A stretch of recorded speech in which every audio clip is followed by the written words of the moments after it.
Welcome to the Deep Dive.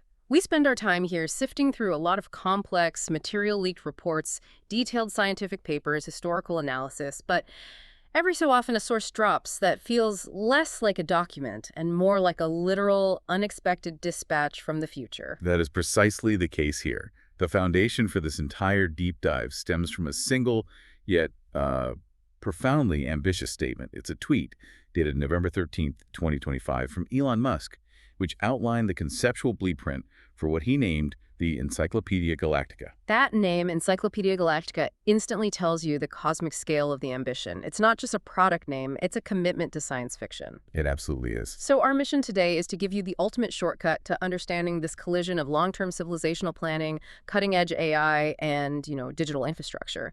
We're mapping the shift from knowledge preservation as an academic curiosity to knowledge preservation as a core planetary survival protocol. And the underlying concept is both radical and, at the same time, echoes these ancient human instincts. It is a proposal to build the next Library of Alexandria. But this iteration of the library, it won't rely on fragile papyrus or, vulnerable server farms. Right, not something that can just burn down. Exactly. It will be built using advanced materials, self-correcting algorithms, and, perhaps most critically, the silent, stable environment of lunar regolith, the soil of the moon itself. And the specific context of that announcement is so crucial to understanding the project's scope. I want to read the exact words that launched, 1,000 technical and philosophical debates. It says, "When Grokipedia is good enough, long way to go, we will change the name to Encyclopedia Galactica. It will be an open-source distillation of all knowledge, including audio, images, and video. Join at XAI to help build the sci-fi version of the Library of Alexandria." That transition right there, from a name like Grokipedia, which, it's just an improvement on a contemporary concept, something like Wikipedia. Yeah, an iterative step. Right. To Encyclopedia Galactica, that's the moment the project stops being about search optimization and starts becoming about species survival. It's about creating an immortal, multi-planetary memory system for humanity. Okay, let's unpack this monumental idea, starting where the concept itself starts. Part 1, Asimov's shadow and the fear of forgetting. For anyone familiar with the foundation of modern science fiction, Encyclopedia Galactica is a direct, heavy reference. It is an unmistakable invocation of Isaac Asimov's seminal Foundation series. And that choice of name isn't subtle at all. It's a declaration of purpose, carrying the entire weight of the science fiction canon with it. It sets the stakes immediately, moving way beyond a standard corporate goal. In the Foundation series, the Encyclopedia Galactica is more than just a giant data dump. It's the ceremonial, intellectual heart of a desperate plan. The mathematician Harry Seldon, using his science of psychohistory, predicts the collapse of the Galactic Empire and the subsequent 30,000-year dark age that follows. A dark age of ignorance and barbarism. Right. And the encyclopedia is the key to shortening that dark age from 30,000 years to just 1,000. It's curated by scholars on this remote, isolated planet called Terminus. The archive serves 3 simultaneous functions for the scattered descendants of the Empire. Okay, what are those? First, it's a massive monument to everything the Empire achieved. Second, it's a survival toolkit containing all the practical and scientific knowledge necessary to rebuild civilization. And fundamentally, it's a cultural self-defense mechanism against civilizational decay and, intellectual entropy. So, by adopting this name, Musk is explicitly positioning XAI and its future knowledge system, Grokipedia, as the architects of a real-world equivalent to Asimov's greatest intellectual invention. He's treating the fiction as an instruction manual. Where Asimov scholars compile the archive to survive a long interstellar decline, the modern ambition is to use AI to compile the archive to survive catastrophic planetary risks. Things like asteroid impacts, supervolcanoes, nuclear war. Things that could send us back to the Stone Age or wipe us out entirely. Precisely. The philosophical leap here is that we are trading human effort for algorithmic precision in the face of oblivion. And that philosophical urgency, that fear, leads directly to the core driver of the project. Humanity's losing battle against memory. This struggle is arguably the longest war we have ever fought as a species. It is the central, haunting tragedy of human civilization. Our chronic, repeated failure to preserve our own accumulated memory. Every act of recording, from the earliest human endeavors, is driven by this deep-seated fear of loss. Right. You don't write something down unless you're afraid you'll forget it. Exactly. Our Paleolithic ancestors didn't just paint caves for decoration. They built monuments that defied the transience of oral memory. The Sumerians, knowing soft papyrus would degrade, pressed cuneiform into clay tablets, hoping the baked mud would outlast the lifespan of an idea or the integrity of a scroll. And think about the vast libraries built by Chinese scholars during warring periods. The drive wasn't merely intellectual, it was existential. They understood that the lifespan of an emperor or a dynasty is terrifyingly short compared to the lifespan required for an idea to survive across generations. So they built institutions designed for permanence. But permanence is fragile. Hmm. This constant devastating loss is what historians refer to as the Library of Alexandria effect, Hmm. named after, of course, the most famous symbolic erasure of the jewel of Hellenistic civilization. But this effect is recurrent. It's a pattern, not a singular event. Can you give us some of the source material's most powerful examples of this? Because I think it really underscores why simply having a digital copy on Earth is just not enough. Certainly. Beyond the burning of Alexandria, which symbolizes intellectual fragility, we can look at the destruction of Nalanda University in India. This was not just a library, it was a massive center of learning, effectively the world's first great residential university. Its destruction erased centuries of Buddhist and philosophical scholarship, the echoes of which are still being recovered today. It was a profound intellectual setback for the entire region and arguably the world. And then there's the staggering scale of the loss in the Middle East. The sacking of Baghdad's House of Wisdom in 1258 during the Mongol siege remains one of the most profound instances of cultural memory erasure. Historical accounts, though, they might be exaggerated to enhance the dramatic impact. Sure, storytellers like a good story. Right, but they claim that so many manuscripts were thrown into the Tigris River that the ink dissolved, turning the river black for weeks. Imagine the sheer volume of irreplaceable intellectual property that had to be destroyed to create that effect. It's an almost unimaginable cultural loss. And we have to acknowledge the deliberate, targeted destruction, like the tragic burning of indigenous codices across the Americas by colonial authorities. That wasn't an accident of war. No, that was a focused attempt to eradicate entire systems of knowledge, chronology, and spiritual understanding, mistaking organized knowledge for heresy. It was policy. And these are not isolated ancient footnotes. They represent recurring systemic failures to protect what defines us, our collective knowledge base.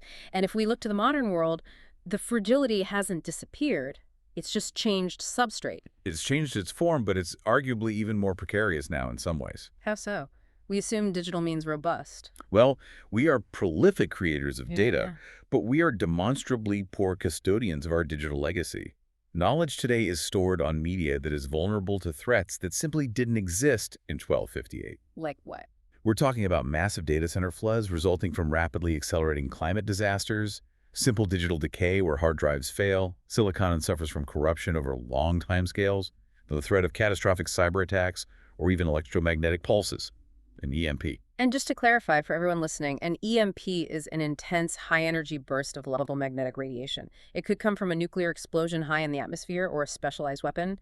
If it hits an area, it can effectively fry any non-shielded electronic device. Precisely.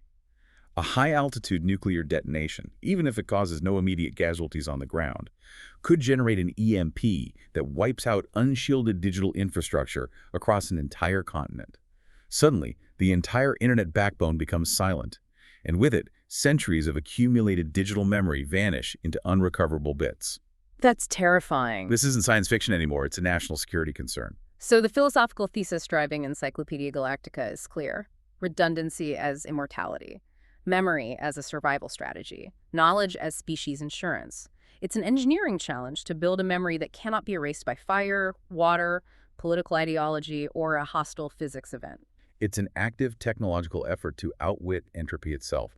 The core question becomes, what if the next Library of Alexandria cannot burn, cannot drown, and cannot be reached by a single civilization-ending event because its copies are secured in multiple locations, literally orbiting above us or resting in lunar dust? That is the profound philosophical core that underpins the colossal engineering project we're about to discuss. And that project starts with the immediate terrestrial version, Grokipedia. Okay, let's move to part 2.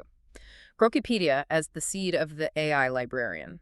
Grokipedia is initially presented as a sophisticated evolution of a familiar format, but its underlying purpose is a fundamental philosophical rebuke against the current knowledge gatekeepers, specifically Wikipedia. And Wikipedia was the first successful global experiment in distributed human collaborative knowledge. I mean, it fundamentally changed how we access information. So what exactly are the core limitations that Grokipedia is designed to solve? There are several points of critique, often leveled at Wikipedia by those pushing the Grokipedia model. Firstly, there's the issue of editorial bias and ideological capture. Because it relies on human consensus and a core group of moderators, critics argue that Wikipedia often reflects the dominant editorial bias of that group, and it struggles to maintain true neutrality on complex or politically charged subjects. It becomes a record of consensus rather than a record of truth. Exactly. Secondly, it suffers from centralized moderation and slow adaptation. Changes, particularly to highly controversial topics, can lead to the dreaded edit wars and require extensive human review, which slows down the pace at which the encyclopedia can reflect new scientific discoveries or real-time events. And third, it's inherently text-heavy, right? It was built for the Web 2.0 era, not for a world of rich media. It struggles to integrate scientific visualizations, high-fidelity audio, or video narratives naturally into its primary format. Very much so. And lastly, its reactive nature. Wikipedia updates when humans decide to update it. It's an intellectual artifact, reflecting the speed of human debate and collaboration. So Grokipedia proposes an entirely different countermodel built on foundational AI principles. It does. It's designed to be open source, ensuring transparency, but critically, it is AI supervised and self-correcting. Yeah. It aims to be truth-seeking and structurally designed not to be ideology-driven, relying on traceable claims rather than human consensus. And it has to be multimedia-rich from the outset. So we're talking about an encyclopedia with neural circuits instead of endless edit wars. A knowledge system designed for a future AI-rich civilization where information consumption is measured in milliseconds, not hours of reading. And the real leap is in the dawn of AI-curated knowledge. Grok, which is xAI's large language model, functions not just as a repository of facts, but as a proactive, autonomous librarian. It's performing intellectual tasks far beyond human capacity, especially at the scale of all human information. What are those specific functions that move it past the human editorial board? Well, we're talking about continuous, real-time functionality. First, scraping, synthesizing, and updating knowledge. Grok doesn't wait for a human editor. It continuously scrapes the global data stream, scientific journals, news, archives, sensor data, and synthesizes updates in real time. And second, and this is where the epistemology gets really interesting, is how it handles conflicts. It rigorously cross-verifies sources and identifies contradictions. If two sources offer conflicting accounts of a historical event or a scientific measurement, the AI doesn't simply present both claims. It attempts to resolve the conflict using advanced statistical methods. And the key method mentioned is Bayesian inference. Okay, that's a piece of jargon we need to break down immediately. How do we explain Bayesian inference in the context of an AI resolving conflicting claims? Think of Bayesian inference as an AI's way of updating its belief based on new evidence. Yeah. Much like expert poker player or a detective. It's about probability. Okay. So if the AI holds a prior belief, let's say historical event X happened on date A, and then two new sources contradict each other, with source 1 saying date A is correct and source 2 saying date B is correct, the AI doesn't just average them, it assigns a statistical probability, a weight, to each source. And that weight is based on what? On its provenance, alignment with other established literature, the reputation of the journal, the timestamp, a whole host of credibility factors. So if a claim comes from a peer-reviewed journal that gets a high weight and it's contradicted by an anonymous blog post, which gets a very low weight, then the AI statistically resolves the contradiction by maintaining its belief in the high-weight source, but it also logs the existence of the low-weight contradictory claim for transparency. Exactly. It generates clarity, or at least a statistically probable best fit narrative, where human editors would generate prolonged conflict and edit wars. Critically, it avoids ideological drift by tracing all claims back to their primary source documents, ensuring it prioritizes evidence over established human consensus, which can sometimes be flawed. This is the massive ontological leap the sources discuss. Knowledge is no longer passive storage. It thinks about itself. It operates autonomously, constantly challenging its own internal consistency and seeking empirical verification. And this relentless pursuit of verifiable autonomous knowledge curation is inextricably linked to the higher purpose.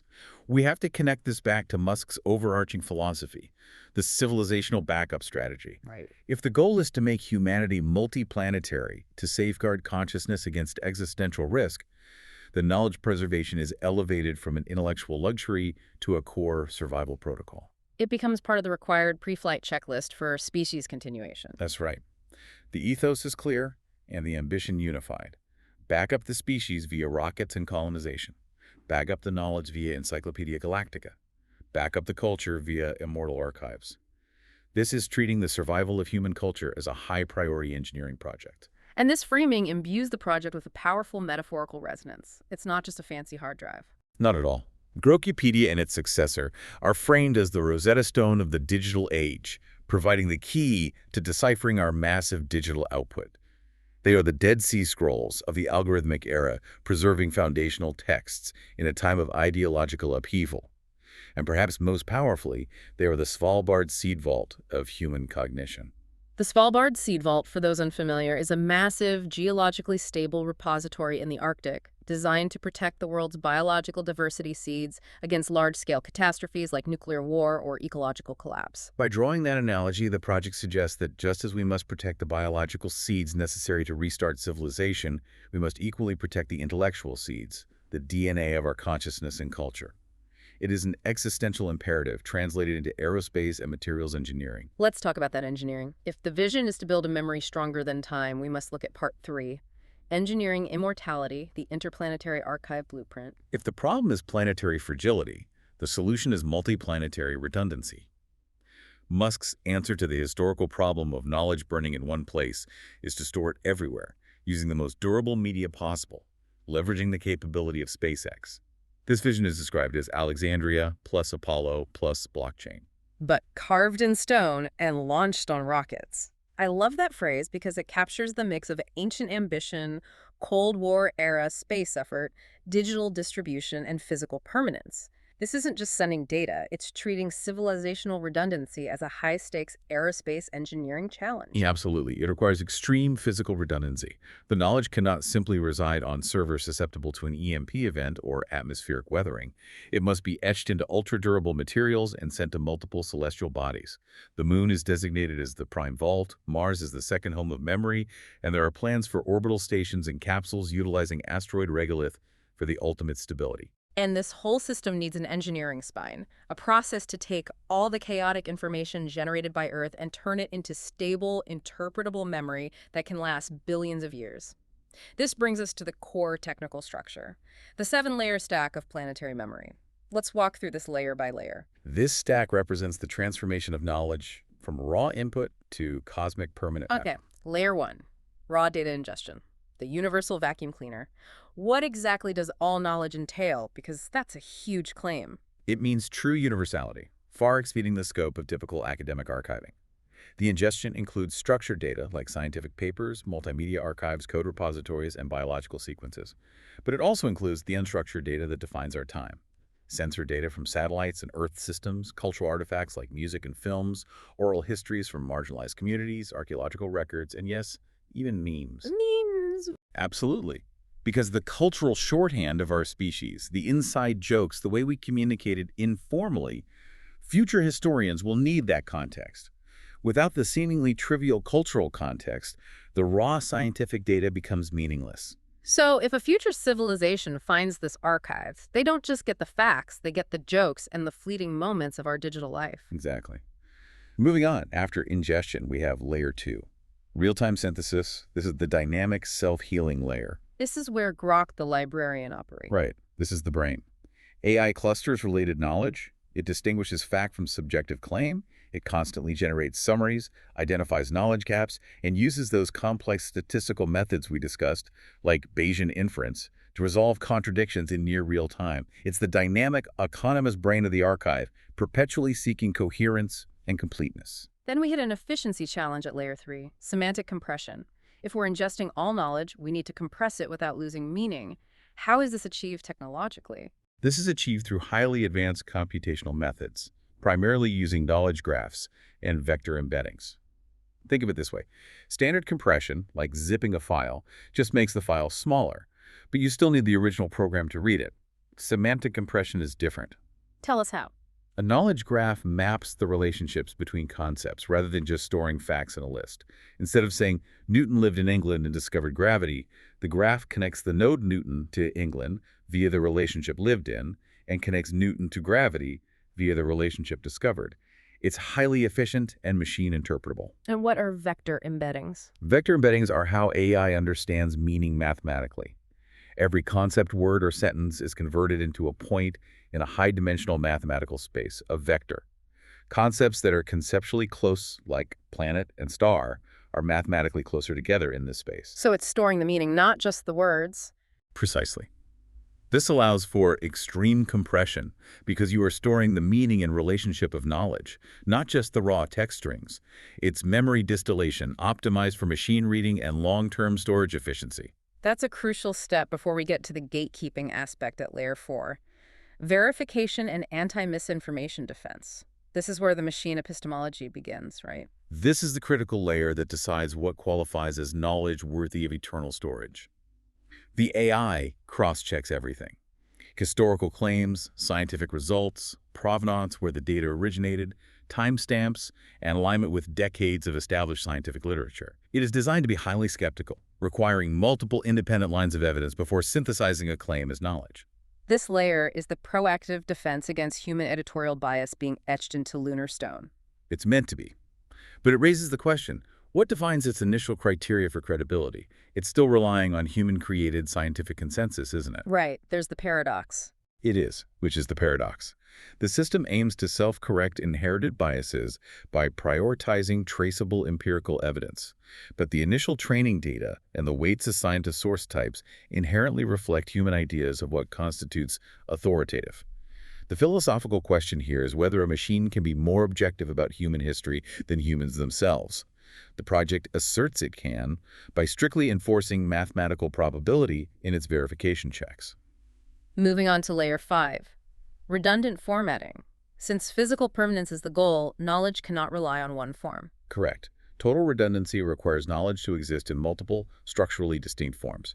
Digitally, for high-speed retrieval. Symbolically, using universal logical and mathematical codes for interpretation by non-human or future species whose language is lost. And natural language, of course. Natural language is included for accessibility and image video for fidelity. And then two key high-durability formats, DNA encoding and physical inscriptions. Tell us more about DNA encoding. That sounds like something straight out of science fiction. It really does. But it's leveraging synthetic biology that exists today. DNA is an incredibly dense information storage medium.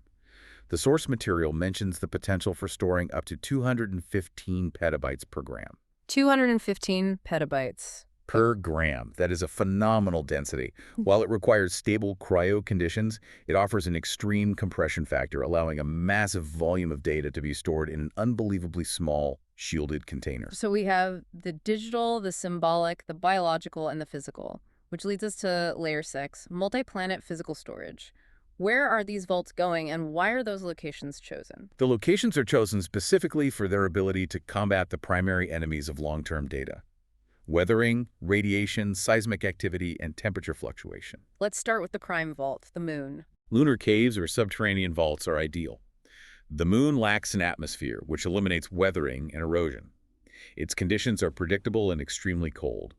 Crucially, going underground or using lunar lava tubes provides natural shielding from cosmic radiation, which is essential for protecting the crystalline storage media from degradation over eons. And the symbolic power of storing human memory on our nearest celestial body also can't be overstated. No, it can't.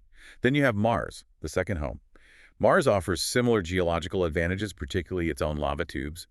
These tubes provide natural, thick shielding from the planet's surface radiation and maintain internal temperature stability. Plus, it's in a completely separate gravitational well. Which is the key. It's the ultimate geographical firewall. If a catastrophic impact event hits Earth or the Moon, the Martian archive remains safe. And the final layer, Layer 7, retrieval systems. A billion-year archive is useless if the descendants or an alien species can't figure out how to access or read it. This layer is perhaps the most fascinating and the most challenging philosophically. The archive must contain its own interpretive framework. This includes universal primers, like fundamental mathematical concepts and constants that transcend language. It needs legend keys for the various encoding formats. So it's like a Rosetta Stone for itself. Exactly. It must support multiple extant languages and pictorial guides. Think of it as Asimov meeting the practical instructional nature of the Voyager Golden Record. The archive must encode the instructions on how to decode itself, ensuring knowledge transfer across vast temporal distances. To achieve that kind of longevity, we have to talk about materials that outlive the sun. The fight against entropy requires materials science that is, frankly, mind-boggling. The timescales we're discussing move past millennia and into the deep geological and astronomical. The materials need to survive extreme heat, cold, radiation, vacuum, and billions of years of cosmic rays. The ultimate candidate proposed in the source material is quartz 5D optical storage. This is cutting-edge stuff. Quartz 5D storage uses femtosecond lasers to etch data into nanostructured glass. The 5D refers to the 3 spatial dimensions plus 2 optical dimensions, light polarization and intensity used to record the information. This method allows for massive density, up to 360 terabytes per disk. But the longevity claim is what stunned me. A claimed lifespan of 13.8 billion years. That is literally the estimated age of the universe. How is that durability scientifically possible, and how is it guaranteed? The guarantee lies in the material's structural stability. Fused quartz is one of the most stable materials known. The nanostructures holding the data are etched internally, meaning they are shielded from surface degradation. And crucially, the material is resistant to heat up to 1,000 degrees C. So it can survive a fire that would melt most metals? Easily. It doesn't rely on magnetic fields or complex electronic readers, only light. The claim of 13.8 billion years is based on accelerated aging tests, predicting that at room temperature, the time it would take for the data to spontaneously decay is equivalent to the age of the cosmos. So if future beings find a disk, they might not need our current machines, but they will need a laser, a fundamental piece of physics, to read the structure of the etchings. Exactly. It relies on the consistency of physics over time. But Quartz 5D isn't the only solution. The project, emphasizing redundancy, will use a diverse palette of materials. We're talking about sapphire crystal archives, specialized nickel plates, like those used by the Arch Mission Foundation for their lunar library tungsten-inscribed plates, and high-durability ceramics. The lesson here is that you don't bet on a single technology for immortality. You combine everything. Ultimate preservation requires ultimate redundancy.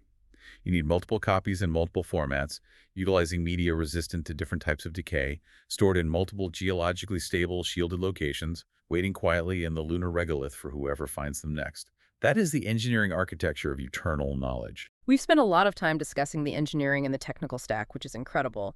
But now we must shift from the physics to the power structure.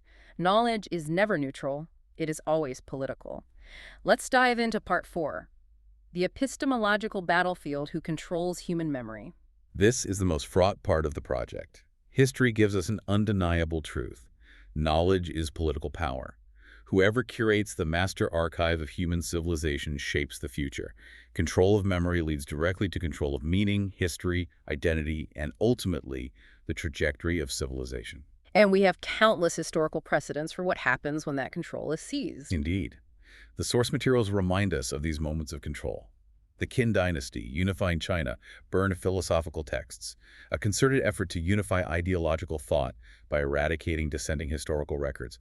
The Catholic Church censoring heliocentrism, a battle between theological authority and empirical knowledge. The wholesale purging of historical records and the rewriting of state histories by totalitarian regimes throughout the 20th century. And today, we see a digital version of this, where modern platforms filter information through unseen algorithms and moderation policies. The stakes of controlling this off-world immortal archive are literally astronomical. This leads us to profound ethical and epistemological questions, starting with the critical issue of ownership and gatekeeping. This archive is born out of a private enterprise XAI, overseen by a single, influential individual. That is the immediate, unavoidable question. Should a private company oversee humanity's master archive for the next 10,000 years? Does Silicon Valley, with its own specific corporate culture and philosophical leanings, become the de facto gatekeeper of human memory for millennia? The advocates point to the open-source nature of the project as the safeguard. The code is transparent, the data is accessible.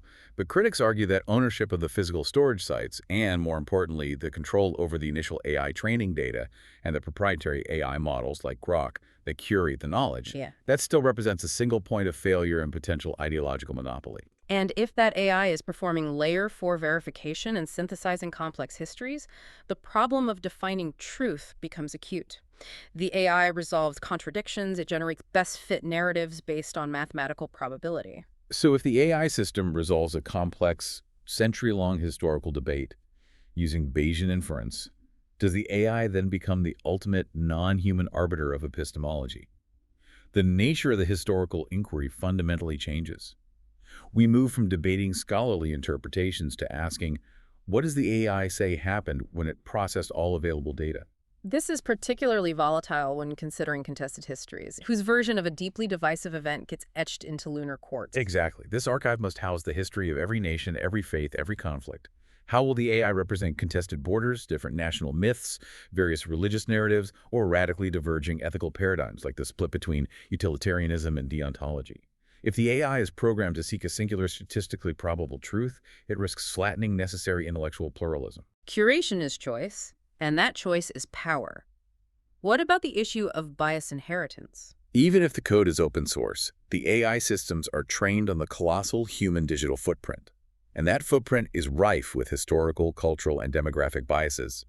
If the AI learns that certain historical perspectives were statistically dominant due to colonialism, censorship, or resource allocation for writing history, it may inadvertently amplify that prejudice, erase marginalized voices, or create a false but mathematically reinforced consensus. Can humanity truly trust a non-human curator if the system's foundation is built upon our own flawed records? The answer offered by the project is that the AI's speed and ability to cross-reference primary source documents in multiple languages makes it less prone to bias than a human editorial board, which is limited by language, time, and lifespan. Oh. But the risk of inheriting and amplifying systemic bias remains a core philosophical challenge that will define the early decades of this project. Now, let's widen the lens. Given the existential stakes and the control over global narrative, the geopolitics of the final archive is going to be incredibly complex. This won't just be a competition over storage. It will be a rivalry over defining historical truth. The source material is very clear on this. The control of humanity's master memory will become a new geopolitical chessboard, every bit as significant as the race for advanced semiconductors, AI compute dominance, or rare earth minerals. The United States inevitably sees Encyclopedia Galactica as an extension of soft power and technological dominance, leveraging the undisputed superiority of SpaceX in heavy lift and deep space transport. It's a way to ensure the foundational knowledge is encoded in English and curated through a Western, computationally driven epistemic framework. And this technological nationalism immediately triggers a powerful reaction. China's response will not be to join the American-led archive, but to build a rival, non-American-controlled memory system. Tell us more about China's projected response, the Celestial Archives. The Celestial Archives are anticipated to be a Mandarin-first, state-sponsored memory initiative. While leveraging AI, it would prioritize intellectual integrity, aligned with Confucian historiography, emphasizing continuity, state legitimacy, and national narratives. China is investing heavily in its lunar program, and establishing rival lunar memory vaults would solidify its claim to off-world memory custodianship. And their AI historians would be trained differently than Grok's. Fundamentally. While Grok is trained to prioritize empirical data and statistical probability in conflict resolution, the Celestial Archive's AI historians would be trained to interpret knowledge through a framework that prioritizes historical context, state philosophy, and the continuity of civilization as defined by Beijing. It's a contest of ideologies, not just technologies, etched into the moon. Then you have the third major global bloc, the European Union, which often pushes back against technological nationalism. What role does the EU play in this memory race? The EU will likely push for a multilateral, non-corporate controlled approach, advocating for memory rights. This is a push for universal access, ethical archiving protocols, and ensuring that multilingualism is prioritized over simple English dominance. They would champion a UNESCO-style protection for off-world libraries, treating them as protected cultural heritage rather than private corporate assets. It's a push for pluralistic epistemology, ensuring that multiple non-state, non-corporate viewpoints on history can coexist in the archive, potentially leveraging the transparency of blockchain technology to prove non-tampering. Precisely. They want the archive to represent the historical diversity of human thought, not just the statistical average defined by a single Silicon Valley algorithm. The debate over memory rights in space will become a key international legal battleground. And we cannot overlook India's contribution. India has ancient traditions of knowledge preservation. India, via ISRO, the Indian Space Research Organization, is projected to enter this space with a distinct contribution. India's historical traditions, rooted in deep textual preservation, from the Vedas to Nalanda, suggest a focus on decentralized contributions and integrating spiritual philosophical texts that might be undervalued by purely empirical, Western-trained AI systems. And the idea of a Sanskrit-derived universal memory lexicon. Sanskrit is mathematically precise and structurally sophisticated. Proposing a Sanskrit-derived lexicon for universal symbols and fundamental concepts within the Layer 7 retrieval systems could offer a non-Latin, non-Mandarin intellectual foundation for the archive. It's an assertion that the archives must reflect the deepest intellectual traditions of the entire species, not just the currently dominant powers. Beyond national competition, we must anticipate private competition from rival tech giants and non-state actors. This is inevitable. We will likely see efforts like the Amazon Codex, a rival knowledge archive leveraging AWS cloud storage and their global logistical network. The Google Omnibox, focused on integrating knowledge directly into search and AI functionality. And even highly specialized archives like the projected Vatican Interstellar Archive, focusing on spiritual, theological, and moral history. The battle ultimately won't be over who has the biggest hard drive, but who has the strongest epistemology, who defines what constitutes truth and knowledge for the next 10 millennia. That is the ultimate prize. Let's fast forward and imagine this project successfully implemented. We'll move into Part 5, the future of memory and the cosmic permanent record. When you look far enough ahead, the fundamental shift is realizing a world when AI becomes the historian of humanity. History, as we know it, has always been written by the literate, the powerful, the conquerors, the scribes, and the survivors. That paradigm changes entirely when history is compiled, synthesized, and interpreted by neural networks.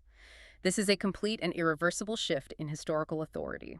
The AI moves far beyond merely reporting documented events. It actively interprets history. This includes sophisticated functions like detecting subtle propaganda and resolving historical contradictions. Because the AI is unlimited by human time, attention span, language barriers, or even cognitive bias, it processes all human history simultaneously. It's generating probabilistic best-fit narratives, reconstructing lost records, and creating multi-perspective versions of events simultaneously, accounting for the biases of the original sources. Which means the first truly complete history of humanity may be written not by a person or even a committee, but by a machine.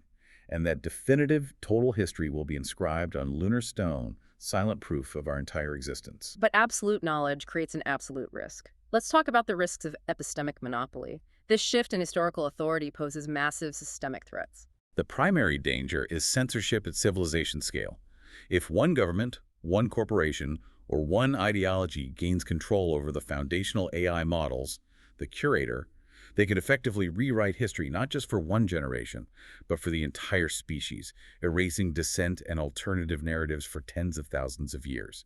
This creates a single, unchallenged historical narrative. We also have to worry about AI misinterpretation and bias. If the AI is trained on flawed data, or if its algorithms prioritize measurable data over intangible cultural context, it might inadvertently amplify existing prejudices, erase the voices of the marginalized who left fewer measurable records, or create a false scientific consensus that future generations accept as dogma. And the dominance of a single, powerful AI knowledge system creates an intellectual monoculture. Humanity risks becoming mentally monocultural, a single point of intellectual failure. If that one system is corrupted, or if its interpretation leads to a catastrophic cognitive path, there is no intellectual diversity left to provide an alternative perspective. And finally, a risk to the individual: human disconnection. Yeah. If our entire species outsources memory, if we never have to worry about forgetting the sum of human knowledge because it is automatically backed up and curated, we risk losing the vital internal skill of remembering, analyzing, and navigating complex information on our own. It's the ultimate cognitive externality. It's analogous to how GPS has weakened our spatial reasoning and ability to mentally map environments. We risk becoming dependent on an external intelligence for our collective memory, weakening the internal intellectual resilience that has allowed us to bounce back from historical catastrophes in the past. Let's use the archive's own language and look at the projected future in the scenarios, the timeline of forever. The source gives us 3 stark glimpses into the life of this archive. Scenario 1. 2050, the archive begins. Grokipedia dominates the global information landscape. Lunar vault construction is underway, and nations are deeply engaged in negotiating an off-world memory treaty to define ownership and access rights. Most students rely on AI-generated, customized textbooks, and the old physical libraries transform into experience centers focused on interaction and synthesis rather than storage. Knowledge acquisition becomes instantaneous and dictated by need. That's scenario 2. 2100, the interplanetary encyclopedia. The expansion is complete. Mars hosts a fully functional branch of the Encyclopedia Galactica. AI historians are considered the definitive authority, writing and refining all historical and scientific knowledge in real time. Human memory, for all practical purposes, has become externalized and technologically immortal. We consult AI-curated knowledge with the same unthinking ease that we use gravity or electricity. And then, the vast, awe-inspiring perspective of Scenario 3. Year 10,000, the last archive. Civilizations have risen and fallen. Languages are completely dead. Continents may have shifted dramatically due to deep-time geological forces. But the archive remains. Silent, intact, buried deep under the lunar regolith or within the thermal stability of Martian lava tubes. The quartz crystals, having resisted heat, cold, and radiation for 10 millennia, glow faintly, containing the ghost of a species that wanted to be remembered forever, even if the species itself is long gone or radically transformed. This brings us to the deeper, almost spiritual dimension of the project, forcing us to strip away the engineering and look at the core impulse, which is profoundly philosophical. Across virtually every civilization, knowledge has been equated with divinity, from the Egyptian god Thoth to the Hindu goddess Saraswati, or the Abrahamic concept of the word. This quest for a cosmic archive touches the sacred human desire for permanence. The essence of the project is a declaration. Humanity should not merely live and die. It should remember, and in remembering all that it was, it should seek to transcend its own biological and environmental limitations. Encyclopedia Galactica, in this light, is the next iteration of humanity's oldest, most persistent instinct, the human project to defy oblivion. We didn't just stumble upon memory. We fought for it. We painted caves in the dark, knowing the sun would set. We hid precious books underground when invaders came. We rebuilt the Library of Alexandria, symbolically or literally, after every fire. We refused to forget the foundational knowledge that defined us. The archive is the ultimate testimonial. It is a massive, multi-planet letter to the future, a message cast into the cosmic ocean, a permanent testimony that states, "We were here, we mattered. This is the sum of who we were." If successful, humanity builds a memory that is demonstrably stronger than evolution, stronger than global catastrophe, and stronger than the inexorable march of time. It builds a legacy worthy of the stars. We have journeyed today from a single ambitious tweet to the complex engineering stack required to create an immortal, multiplanetary memory palace. We've covered the Asimov mythos, the technical marvels like quartz 5D storage and vector embeddings, and the inevitable geopolitical and ethical battles over who gets to curate and define the ultimate history of our species. The stakes are nothing less than the control of human consciousness across deep time. This project aims to ensure that humanity's greatest creation, its accumulated knowledge, survives any event that could wipe out its physical presence on Earth. Now for our final thought for you, the learner. If memory becomes automatic, external, and immortal, if we technologically solve the primary historical struggle against amnesia and forgetting, what new cognitive risks or what new intellectual frontiers will humanity discover? When the struggle to remember is solved, does the primary human struggle shift? Does it shift from remembering to curating what we choose to forget? If we carry the burden of all 10,000 years of history, prejudice, and error with perfect clarity, will we still be able to innovate and create new paths? Or will the sheer weight of total externalized memory prove paralyzing? It's a profound question that only a species with cosmic permanence will have the time to answer. Thank you for joining us on this deep dive into the architecture of eternal knowledge. Until next time, keep exploring the boundaries of what is known.